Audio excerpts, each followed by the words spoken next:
Hello, welcome to Real Estate 360, and this is Steve Connolly, one of your hosts, and the other is Jason O. Myles. Jason O. Myles. Hey, listen, Jason O. Myles, I got a question for you. I came in today, a little bit more dressed up than normal. Well, I'm loving it, man. I mean, I love the looks that you bring to this mundane event that we do on a weekly basis. Well, this is definitely not mundane, but this is in response to, we do our seminars on Saturday, right? Right. So this is in response to a comment that was made to one of our volunteers that comes in, and she helps us with registration, camera work, and all kinds of stuff. And she said, you know what? You guys do an awesome job with the information, but you need to up your game a little bit. And what does she mean, up your game? Well, that's what I was wondering. I thought we were doing pretty good. She said, no, you're doing great over there, but, you really should dress a little better, I mean, we're, there in our blue jeans and, whatever shirt, we happen to grab. And because that's what we do. I mean, that's what we wear. Right. It's part of the lifestyle. Right. And so she said, well, you guys need to dress up a little bit because people will react differently to you. And you act different when you're in a suit and tie and all that. So here I am. I've got my tie on. I like the tie. And again, for those that are listening and not watching, you have to go and check out the YouTube channel to see what you are flashing light. Yeah, it's something, it's bright. But it works. It works. It's truly red carpet worthy. Thank you. It is. I love it. I love it. And what do they call it in that woman? You gotta wear your bling. How many pieces of bling did you bring with you today? I don't, man, listen. You've seen some of the stuff I have. I don't even put this in the category of bling. You haven't seen my bling yet. Wait a minute. It's coming. I saw the grill. Yeah, that's kind of part of the bling. It's not the whole thing, though. This is not bling. The bling is coming. All right. I can't wait to see the rest of it. Yeah. We need now, that's the tie that we have to have at the next event. Okay, you got it. Got to do it. Sure. It's a conversation piece, to say the least. But you know what? This show is about real estate. It's not about, attire and, and ties and all that. But, hey, we got to have some fun. It's a lifestyle. You can't do it without it, man. Otherwise, you're really going to hate what you do, and nobody wants to do that. That's why they're listening, right? I guess, And, I got up this morning and I'm thinking, this is I don't know what is really going to happen today, but it's going to be fun, right. And I don't know how many people can get up and say that to themselves or anybody else, like it's the same old thing. Because a lot of people are going to say, and I'm guilty of this as well, when you get involved in something that you're excited about initially and you realize, okay, it's the same thing every day. It's get up, market, answer the phone, negotiate, look at this property, make an offer. When you look at it from that perspective, it really can be mundane, and it is deal for deal. You make money on this deal. In order to make more money, you got to go do another deal and so on and so forth. But for me, and I'm pretty sure for you, the pleasure is in the negotiating, because every deal's not the same because you're dealing with people. Exactly. It's the negotiating, it's the unknowns, it's exploring the unknowns, and that's really what life is about, right? Yeah, that's right. If we came down, into the planet and we just knew what was going to happen, every step of the way, what would be the point? That's right. It would be pretty boring. And the reality of it is, every one of these deals that we do is totally different. We're doing deals that, from the multifamily side with operators that are, just totally absent. They don't want to be there, or they're the slumlord.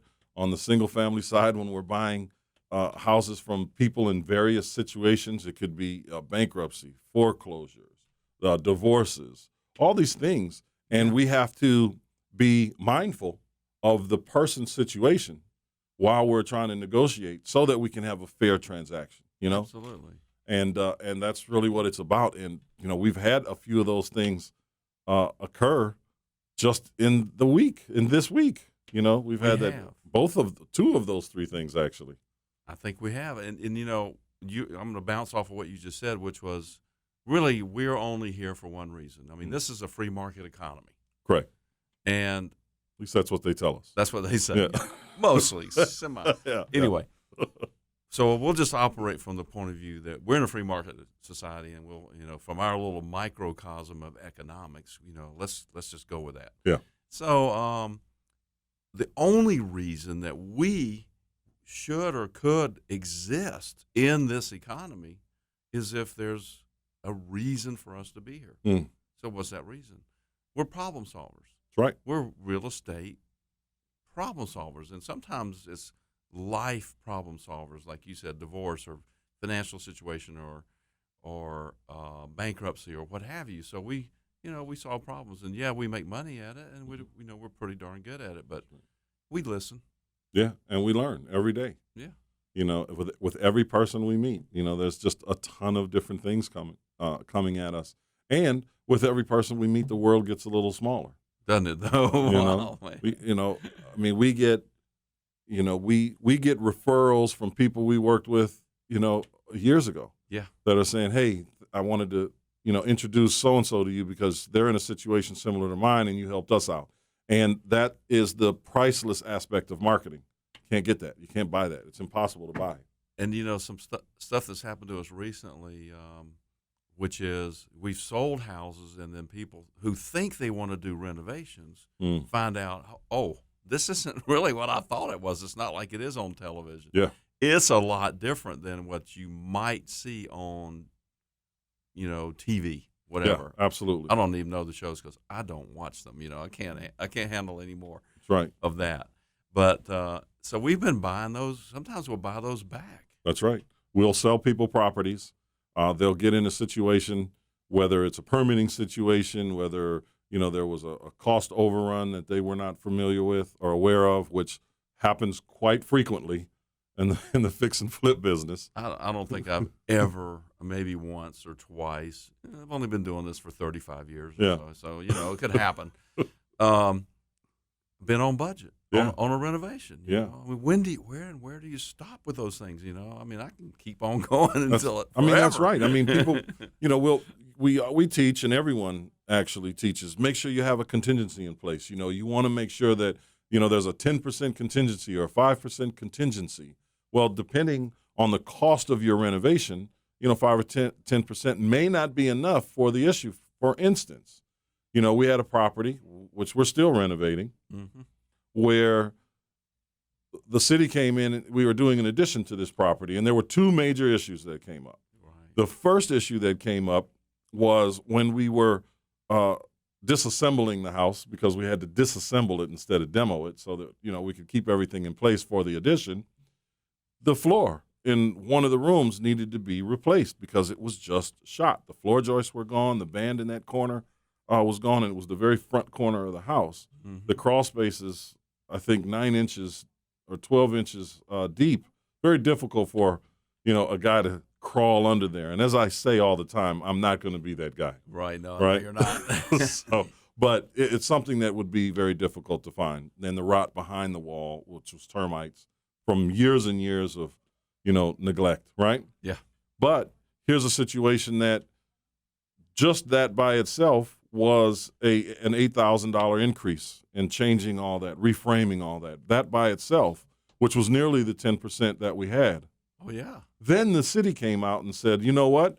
We don't want this front roof that you guys are attaching. Yeah. It's not up to code, so you got to take it down and rebuild it. And there's another $14,000. Now, you can't account for that. No, you sure can't. It's impossible, especially after they'd already inspected the property and approved the plans. Yes, can you go back and gripe to the city? You sure can, but how long is that going to take you, and how much is it going to cost you to do it? Right. So it's better to simply just fix it because they're going to make you do it anyway. So, again, you just can't account for those things. You just have to be prepared for the unexpected. Absolutely. Just know it's going to happen. Something is going to happen. It might not be that significant, but so that's what makes it exciting, right? Yeah, that's exciting. All right. Yeah. Well, you're scratching your head like, where am I going to come up with $14,000 more for this thing, right? Yeah. Because ultimately, we want to make money. Sure. And the money that our companies make, we don't want to have to necessarily go back into our personal bank accounts and throw CapEx, capital X expenses into that account. No, we don't. To cover that, although it happens sometimes. Yeah. But it's not what we want to occur. No, it's not. But it's the nature of the beast. It is just the nature of the beast. And when we're walking down the path of our perceived goal, because it changes. Oh, yeah. You Sure know, does. when we're walking down the path to get to that goal, things are going to happen, and you're going to realize what your tolerance levels are for one thing or the other. Like early on, I realized I am horrible at managing properties, as managing rental properties personally. I'm horrible at it. Really, I haven't actually seen that. And you'll never see it. Because I haven't seen you with any rental property. Not those kind. But you know what? I am not really good at that either. I'm horrible at it. And it's not that I couldn't be good at it, because I think I could be really good at it, because, I have Alvin on my side. If I need him, I go get him. It's the alter ego guy. That's right. And I've used him on a few rental situations, but usually that's when people hire me to help them with their I've got a belligerent tenant or something. I'll go down there and hey, let me show you. Let me go get Alvin for you. And I'll show you how to get him out. And so rental properties are something that we don't want to do, but we're doing multifamily. But that's Absolutely. a little different. It is, because we have third-party management in place. We have processes in place. So we're not managing the property per se. We're managing the manager. Yeah. Which requires 1 or 2 telephone calls a week and the receiving of a check once a month. And the receiving of the documentation and Absolutely. so forth, so we can see what's going on. Absolutely, which lets us know what we need to account for and forecast for going forward. I know we're coming up on a break here, and you're going to watch that, but I want us to talk about our seminars and the results that we've had recently. Yeah. Yeah, so I'm loving it, because we've got some people there that are doing some tremendous things with us and for themselves, and we'll get to them right after the break, so let's do that. We'll buy your house. Click 833willbuy.com. That's 833WELLBUY.com. Or call 833-WILL-BUY. Se habla español, llámanos, call us today. Welcome back to Real Estate 360. Steve Connolly and Jason O. Myles. Good morning, good morning, good morning. Hey, before the break, I was talking about our seminar that we do, the little 2-hour seminar, and the results that we're having. And I just want to say one thing. We got one guy that had a testimonial that said, you know what? I got more out of this 2 hours of just pure real estate investing information than I got out of a 3-day real estate course that he took. That's right, because there's actionable information there. It's not, there's no upsell, right, in this particular scenario. And even if there were an upsell, our goal is to make sure that people can leave there and go take action right away. I mean, immediately. Sometimes, people want to do some other things. They want to learn more. They want to know what their options can be. They want to be mentored, things of that nature.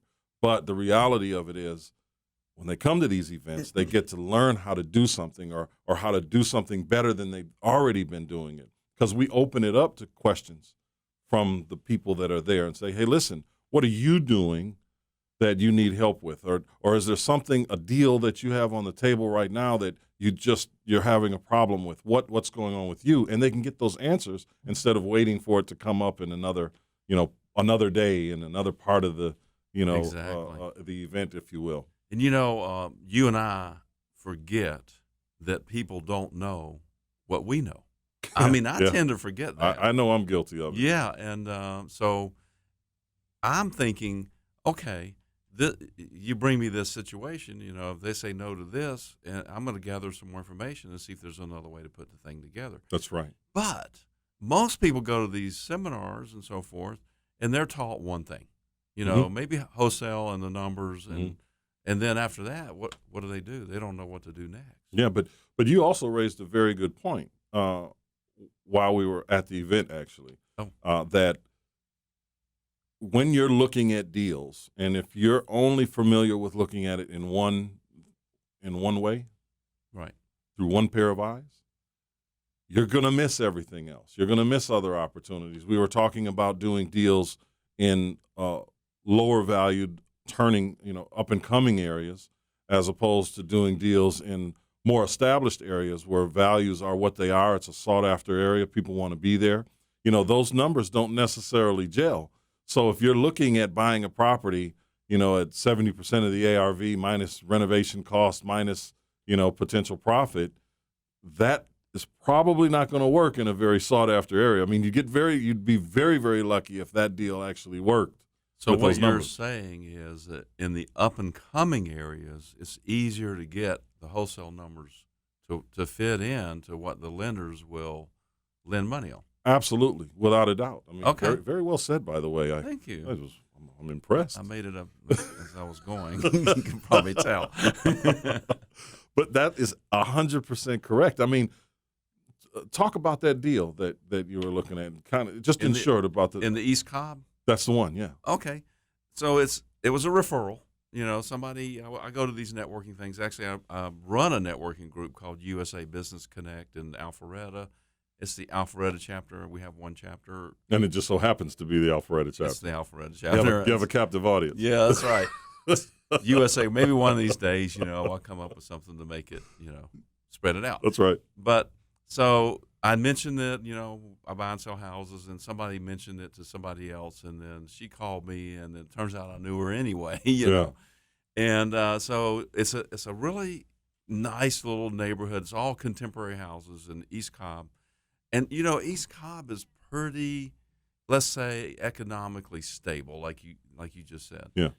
So people are willing to come into those areas and pay a lot more, even for houses that need work, than they would, say, in the areas that we typically work in, the up-and-coming areas. Right. And so I went over and looked at the house that needs. If I were going to crunch my numbers the way I normally do, so it's about a $300,000 ARV. After repair value. After repair value, thank you. So there you go. I'm thinking everybody knows. Okay, automatically, you know what an ARV is. No, not necessarily. Okay, so after repaired value, $300,000, and so I'm going to do my 70%. So that's $210. Mm-hmm. Is where I start with doing my numbers, and I like the round numbers because I can do them all in my head. That's right. Super fast. And then walk through the house and, with my abacus, also known as my 10 fingers, okay, that's $1,000. This is $1,000. Oh, look, it's going to cost $50,000 to do this renovation. All right. And so subtract 50 from 210, you get 160. 160. Is that right? That is right. You are correct, sir. Now, if we were going to wholesale that, then we'd have to subtract even more money. That's right. You got to count your profit if you're going to wholesale it. Exactly. But right then and there in the East Cobb, somebody's going to come in and pay a lot more money than 160 or 150 or 100 anything. Yeah. So there's a bunch of ways to look at this house, and as Scott Bowen says, you can come in and knock the ugly off of it, and just turn around and resell it. So that means go spend a few dollars on maybe painting or fixing the yard or putting in central heat and air or replacing the central heat and air, putting a new roof, those kinds of things. Mm-hmm. Painting the inside is always, you get a lot of bang for your buck on the painting. Mm-hmm. And so I threw out my 70% and all that, just threw it all out and just said, okay, what are the numbers and what can I work with on fixing it and knocking the ugly off and trying to make a little margin on it instead of trying to, make the 70% and so forth. And sometimes even at the 70%, these hard money guys will come in and look at it and say, maybe you're not putting enough money in for your renovation costs, which I've done that a few times. Maybe you're looking at a higher ARV after repaired value than the market really dictates. And sometimes those hard money guys will say, listen, we'll do this loan for you, but you might not be making any money. Right. Because things go wrong. That's maybe right. you have to replace a roof for $14,000 you weren't planning on. Yeah, So, man. anyway, so I made the offer. I made the offer at $205 because I'm thinking, okay, 70%. I can come in and spend $5,000 or so and spruce it up a little bit, 5 or 10, go over those numbers, and see what happens. So I sent an offer in earlier this week for that, and I got an email back this morning. You don't know about that. No. She said, well, thanks for your offer, but Uh-oh. yes, Uh-oh. her husband had gotten offers in that were, a good bit higher than my offer. Yeah. Which, I kind of expected it, I Yeah. think- And those are going to be from homeowners that want to be in that school district, exactly. that want to be in that neighborhood, that want to be in that zip code, Yeah. and they're willing to, spend $250,000 on this house, or whatever the offers were, and then systematically, paint and do the kitchen and do the floors. Handyman. Yeah. Handyman special. That's right. That's what we used to call them back in the 50s. I don't know what they call them these days. Well, they still say it on the bandit signs. Now, wait a minute. Let me back up. Back in the 50s, I was not doing houses in the 50s, so let's get that off the table. Well, it wasn't right until now. the 60s. No, I wasn't. It wasn't until the 60s. I wasn't even in school. Come on, give me a break. Anyways, but handyman specials, absolutely. There's nothing wrong with that. So now, she sent me that email. Now, what would most people do? They would say, okay, and back away from that deal. Absolutely. Guess what I did? Took a backup offer or put in a different offer altogether. Instead of that, I could have certainly done that. But instead of that, I said, well, let me find out what I'm up against. Yeah. So I sent her back. I said, okay, great. This is fantastic. Would you like to counter my offer? Mm-hmm. Knowing that, it's going to be a little bit more than what they're getting from these other offers. Right. And if it's, $299,000, I'll know, okay, I'm out of here. I'm done, Stick me with a fork. That's right. I'm done. So. But you bring up a really good point there, and that has to do with the negotiations. More often than not, it actually drives me crazy when this happens. I mean, when this happens, and it happens all the time. Yeah. As a wholesaler, as a retailer, whatever it is you're selling for that matter, right? When we put properties out there and people call us and they say, I like the property, but I don't like it at the price you have it. Now, I'm someone who's not going to necessarily negotiate with myself. No. I'm wanting this person to say, here's what it is good for me at. Let's start the process. If you see something that you like and the numbers are slightly off, make an offer, because you don't know what that seller is truly willing to accept. But if you don't put yourself in the mindset, first and foremost, to say, okay, well, let's begin the negotiation process, you're never going to wind up with a deal unless it's the perfect timing. It's the perfect price, and you were the one person that saw it before everyone else and got your offer in and your contract signed before anyone could really come in, assuming that you're dealing with, a credible person, because a lot of times you can put in your verbal offer and they'll say, okay, great, send me the contract. But while you're preparing the contract and emailing it over or sending it via DocuSign or whatever service you might use, someone else might be on the phone with them offering them $2,000 more, $5,000 more, and they accept it before they sign yours.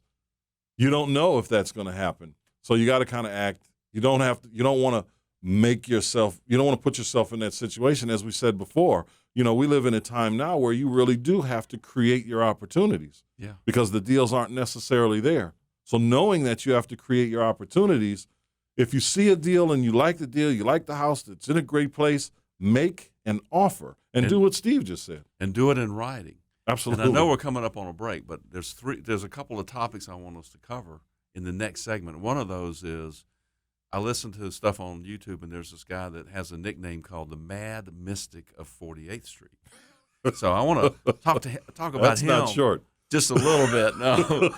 And then I want to talk about negotiating and what you were talking about on a contract that I was just working on yesterday.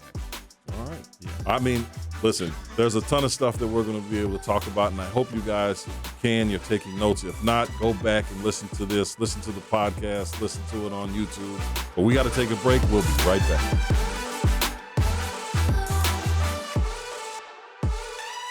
Do you need to sell your house? Well, our company will buy your house. We make the process very fast, very easy, and it's all cash. All you have to do is give us a call today. We'll buy your house. Click 833willbuy.com. That's 833willbuy.com. Or call 833-WILL-BUY. Se habla español, llámanos, call us today.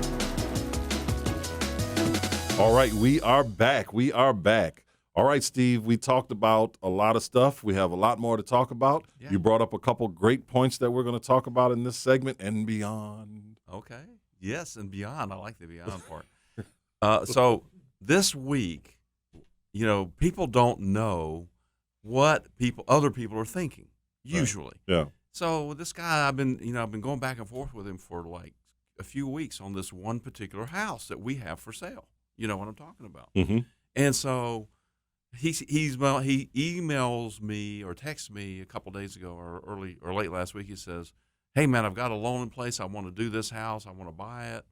And so I said, I'm thinking, okay, wonder why he hasn't bought it. He sent me contracts before, but he hasn't, followed through. Right. So I said, "What's missing? What's missing on your side to keep you from buying this house?" Mm-hmm. And he said, "Well, I'm short $15,000." Mm. I said, "Oh, okay." So then I call you and I find out what the numbers are. Right. And I say, how motivated are we to move this? And you say, "We're highly motivated." So we're highly motivated, and that's good. So we talk about it, and I say, well, maybe we can just help him finance it. Yeah. Now, that's not something a lot of people are going to think about. That's right. He's not going to ask me for that, I don't think. That's right. So now there's a couple ways we could certainly handle that. We could put him together with Bob Rich, Mm-hmm. Rich Capital Funding. Great Mhm. name for And that is his name. That is truly his name. He didn't change it. It is Bob Rich, Yeah. and he just so happens to be in the money business. Yes, sir. So it's quite a Now, Bob quite a could. thing.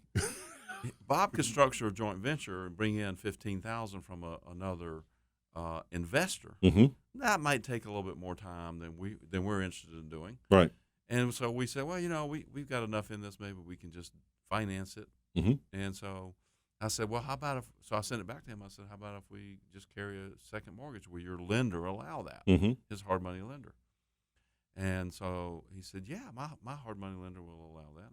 So I wrote up the contract, sent it to him yesterday. Right. And those are great ways to do a couple different things, especially knowing the hard money lender is going to be a local lender. Right. Here we have a situation where we've created a little bit. I mean, it's not much, but a little bit of additional income, Right. on a month-to-month basis, because there's going to be probably some points, probably a little bit of interest, maybe not, but there's the potential for that to be the case. Potential. Right? And then you also have money coming in the future. But here's the kicker for me. The kicker for me in being that second mortgage holder is that if we structure those payments and they don't get paid, we have leverage to foreclose on that and go and buy the first at the discounted price because he's put something down on this thing. Right. And if he's not current with that lender, we could probably negotiate a way for them to give it to us at a little bit of a discount, and we can sell it again somewhere else. I mean, I've done that. Absolutely. We could be a debtor in possession. That's right. It happens all the time. And it's very, very easy to work with our local lenders as they know who we are, so. And this house has a ton of equity potential equity in it because it needs a lot of work. Absolutely. And it's in the gentrifying up and coming areas. That's right. I mean, listen, where do you get houses for, $85,000, $90,000, $100,000? You can stick even 150. Yeah, but in this case, though, it's fantastic. I know. We're watching values in that particular neighborhood go up. I mean, they've gone up steadily for 3 years, significantly. I don't even want to say steady because, it's gone up.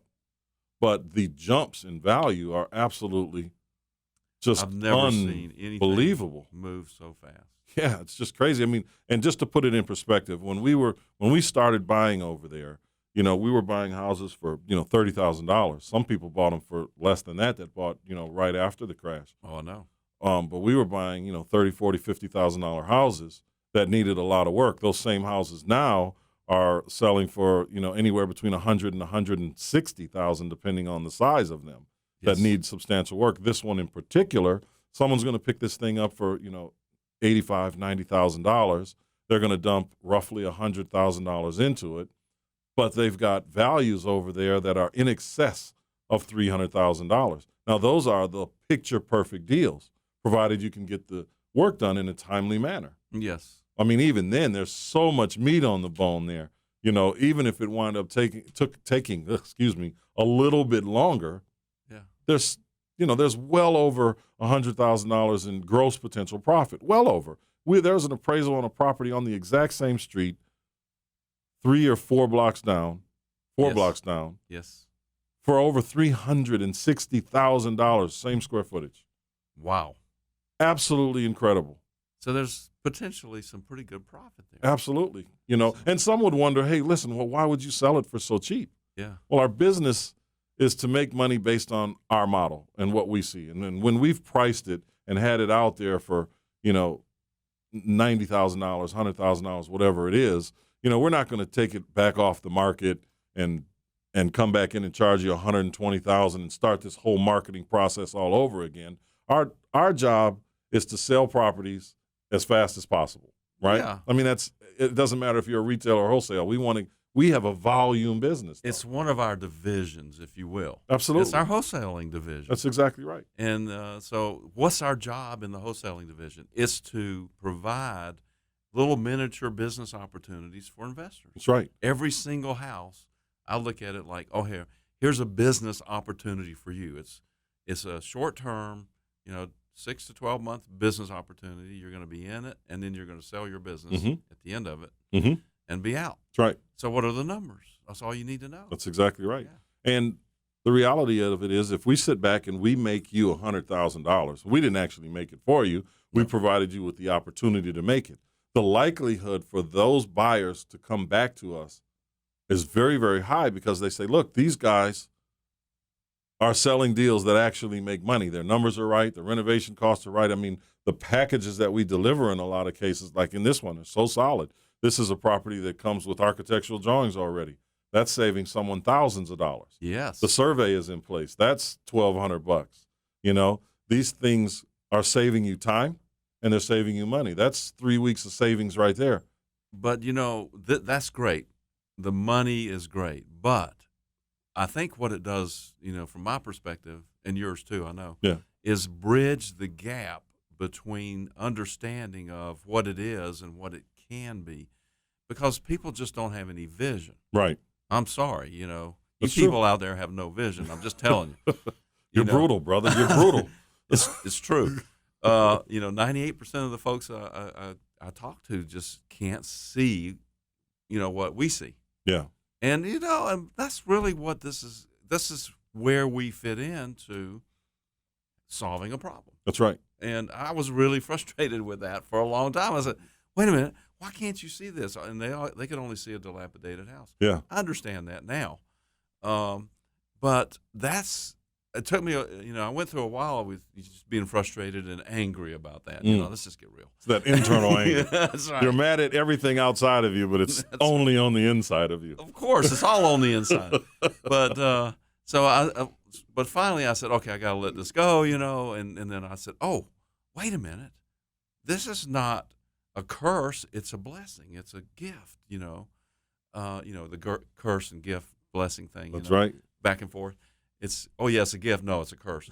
But so it's a gift, and so now I'm thinking, okay, it's a gift to be able to see this, and now how do I best take that and then present it so that other people can see it? And the survey and the business, the architectural drawings and all that, all of a sudden help people bridge that understanding gap. That's right, because they can see something that isn't necessarily visible for everyone. Right.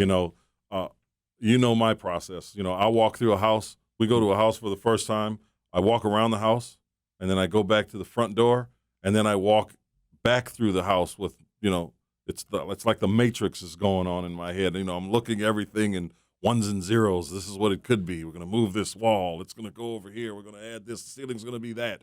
I mean, I can see it. I can visualize it. I'm in a place mentally. I'm in a zone, and I'm saying, okay, here's what it's going to take to get this house to be worth the comps that we see. This is what it needs to look like. And room by room, here's what it's going to cost us to get that done. And we're walking out of there. When we walk into a place with a house with an or with a seller, they're getting that offer right there on the spot. Absolutely. There's no, let me go back to the house and let me go talk to so-and-so. We've got an opportunity right there, right then and there. If you don't take that opportunity right then and there, once you've set that appointment up and you know what you're doing and you've got that process going, however it builds for another person, if you don't place that offer right there, you have simply just wasted an opportunity. Yeah. And you've opened the door for other guys like you and I to come in and just swoop the deal away. Absolutely. So you don't need to call your partner or your lender or anything. You like know, that. I got to tell you, if you have a partner, Yeah. And you don't trust your partner, you shouldn't have a partner. No, I don't mean that. I mean trusting yourself. Well, you got to trust yourself, true enough. But you also have to trust your partner. When we're out, I can't call you every time I want to make a deal, and you can't call me every time you want to make a deal. I have to trust you that you know what you're doing, and you have to trust me that I know what I'm doing. Not that we're, batting 1,000 every time. No, we're not, but we make money together and we take our lumps together because we're in business together, and that's what it takes. So if I can't, and that's not to say that there haven't been calls between one another while we're on a walkthrough. Of course. Or even before, hey, look, I'm looking at this. I'm looking at the comps are kind of all over the place. Tell me what you think. Yeah, what do you see? Well, let me pull up Zillow and see what I see. Exactly. So those conversations do exist, but when you're out there in the field, man, you have to take action. As they say now, got to take massive action. Got to take massive action. If you're not taking action, you are doing this wrong.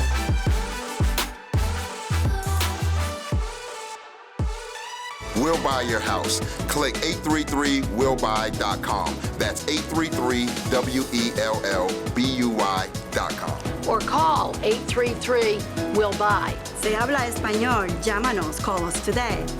All right, we are back. Now, let's get to it. Yeah, let's do it. We've got this wonderful, wonderful person that has come to every single one of our events since January. What events? These wonderful trainings that we do once a month right here in Atlanta, Georgia. Technically it's Smyrna. Smyrna, as I like to say. But she's great. She is consistent, which is what it takes to truly find your way in this business. She asks questions. Right. She calls. She emails. She follows up. She truly wants to win. Yeah. So now she called me up, and honestly, she caught me at kind of the wrong time, and I kind of blew her off a little bit. But she called you, and you took her under her wing, and You mean under my wing? yes, under your wing. My big, massive wing. If you're That's watching right. the video, look at that. The gun show, baby. Okay, whatever. Listen, for you guys that are listening, unfortunately, at this point, there's no reason to go watch. He's not lying. So you took her under your wing, and I get my pronouns correct. And y'all did something pretty unique, I think. Yeah, we did. She went out. She'd come to a couple events at that point, and she went out there and she started to do her marketing. And she met a gentleman who represented a group of owners in a townhouse, or half of a townhouse development, if you will. And they wanted to sell. They wanted out. And she didn't know how to package the deal. She didn't know how to solidify herself in the deal. What was really fortunate for her is the gentleman, the representative of the owners, is a guy that operates with integrity. And he's not he's not new to this by any stretch of the imagination. But at the same time, he's not, the most sophisticated real estate investor there is on the planet either. Right. And that's not a shot at him, because none of us really are. No. So he just knows what he knows. And that's pretty much the extent of it. See, if you wear a tie like this and a jacket, The perception is you know everything. then you are the most sophisticated real estate investor right. on the planet. That's exactly right. You are what you say you are. We have learned that from our illustrious leader. And remind me, we got to get back to the Mad Mystic. Oh, yes.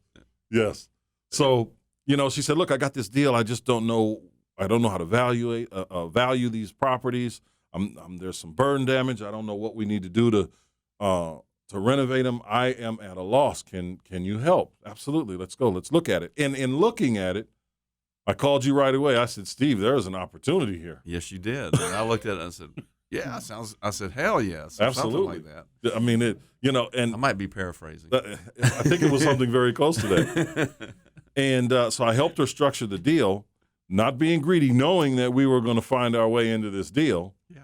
But I helped her structure a deal that put her in the deal so she could make, a little bit of money. And I walked her through the negotiations with him. We put the deal together. Once she had it in place, we made our offer a couple days later, because, of course, we know the numbers. And here's a deal where she's going to make, it's somewhere around $15,000. Wow. She's going to make somewhere around, but there's so much meat on the bone. Shouldn't we renegotiate that with her? I wish we should have. I wish we could have. But, it's a deal where there's so much meat on the bone that she can make that money and we can make the money that we want to make as well, because this is a property that we were going to actually keep and, buy and hold and rent out. It's 5 units, so on and so forth. But then, of course, we went on to buy larger multifamily, so it kind of doesn't make sense for us to hold on to it. So we are, in turn, wholesaling that property to another group of investors and making a tidy little profit on it as well. Yes, we are. But the whole point of this is, here we have a client or a student or a partner, if you will, that has consistently shown up to get the education. Every single month, she shows up, even though she knows she can just call us and email us. Right. She doesn't know who she's going to meet there. She doesn't know what she's going to learn when she comes, so she wants to be there. She wants to be active, and she wants to be involved, and that's what it takes. Yeah. That's exactly what it takes. If you're going to do anything, you have to get in it. You can't just stick your toe in the water. You got to jump in. As I like to say, you don't know how to do all of a thing to do any of that thing. You got to jump in there and believe in your team and believe in the processes, because it's the process that will take you there. And it's no different today than it was 30 years ago. Numbers are a little different. That's it. The economy is a little different. But let me ask you, did she work like 8 hours a day, 5 days a week for the last 6 months on this transaction? Absolutely not. She called the guy. I think it took her a week or a week and a half maybe to come up with the lead. Yeah. By the time she called me, she had already been talking to the guy for a few days. 2 days after that, there was a deal. So, Right. The deal was in 2 weeks. She had a deal in 2 weeks, and she probably worked on this all of 2 or 3 hours a week. Okay. So kind of a part-time job, sort of? If you can even call it that. A part-time temporary job. I'm Right. just creating some contrast. Yeah, absolutely. So suppose she had worked on it for 8 hours a day for 6 months. Be a very low-paying job. 15,000. $30,000 a year. 30,000 a year. Yeah. How many people make 30,000 a year, doing that?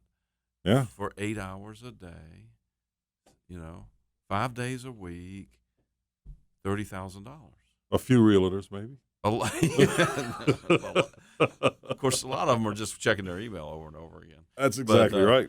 But so it's not a bad. But she only worked on it for 10, 15 hours. Yeah, if that. And then the rest of the work we did. Yeah, we did the rest. So she's gonna make $15,000. So roughly $1,000 an hour. That's not a bad part-time job. No, not at all. Not at all. And yeah. not only did she bring that opportunity, find and bring that opportunity to us. Right. She did another one. She did. She brought it this past Saturday. Yeah. And you were busy. And so she and I have been talking ever since I blew her off and I brought her back. I'm glad you can admit to it. Yeah, I did. And so we've been talking, and then Saturday she shows up with this other transaction where she's found this seller in the area that we really love it. Yes. We do love this area. It's West End. I'll just say that. Yeah. a lot of West End you got to be really careful with because it could be historic and you can stump your toe with the city so bad down there. It's You not can even lose your foot. funny. Yeah, you can lose the whole thing. That's rough. Yes. Anyway, but she brought this one, and it's a great house. I mean, it's a 2-story bungalow. It's just exactly what you want. Yeah. And the seller has been back and forth, bankruptcy, foreclosure. I'm not sure. I'm just throwing things out. It's a collection of every negative thing that could pop up. Exactly. But he bought it, and at about the right time. So he's not in it for too terrible much money. And so she was saying, "How do I structure this?"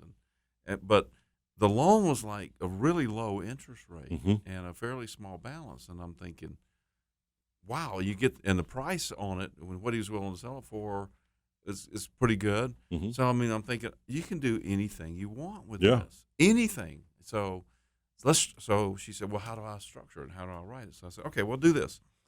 And it doesn't much matter, because he wanted like a chunk of money right now, so up front. And I said, well, that doesn't make a whole lot of sense. Let's see if we can structure it so it's not so painful for us on the front end. That's right. And keeps him in the game a little bit. So we structured a purchase price and a cash out to him of less money than he was asking. He was like asking 40 or 50,000. So we suggested 10. Right. Which is plenty, to get him moved on. And he needs money now. He's gonna need money later, like all of us, right? That's right. So, but there was a chunk that he was gonna have to bring to the bank to reinstate it. Mm-hmm. Almost $20,000. So we structured that we would take care of that. And so she wrote it up. I told her how to write it up. And I said, put some cap limits on it in terms of the mortgage amount so that, we're not caught off guard. Mm-hmm. And then put a 14-day due diligence period in there so we can see what happens. And so she wrote it up, did exactly what I said. Mm-hmm. Took it down there and got it signed. And this is a deal she's going to make, what, $5,000 more on? Exactly, yeah. In maybe 30 days?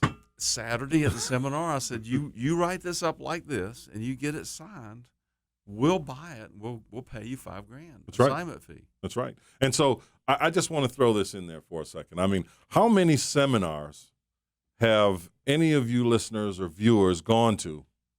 I don't care who it is. I don't care how big the name is you can think of, right? Any one of them, whether they're local or national or international organizations that are teaching and training you how to do these things. How many of them have you gone to, learned the process, implemented the process? Not only did those trainers and those teachers or those gurus, whatever you want to call them, teach you how to do it, but they went out and looked at the property with you, taught you how to negotiate it, negotiated it with you, told you exactly what to do, did deals with you, and put money in your pocket. I mean, and honestly. Now, and it's not a matter of, putting yourself in harm's way, because that's why a lot of them say they don't do it, right? Right. This is about truly educating people. We didn't go into this making her any promises. We didn't go into it telling her that we were going to buy this property from her. Not at all. We were in it to make sure that she had an opportunity to go and make money. It just so happened that those opportunities were with us. Yes. Now, as she increases her ability to locate real estate, we're not going to be her only buyers. No, we're not. We wouldn't want to be. So this is an opportunity. What we're giving you here on this show is an opportunity for you to go out right now and start to make money.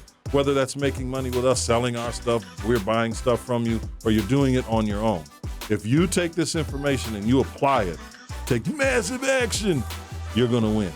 My name is Jason Myles. This is Real Estate 360.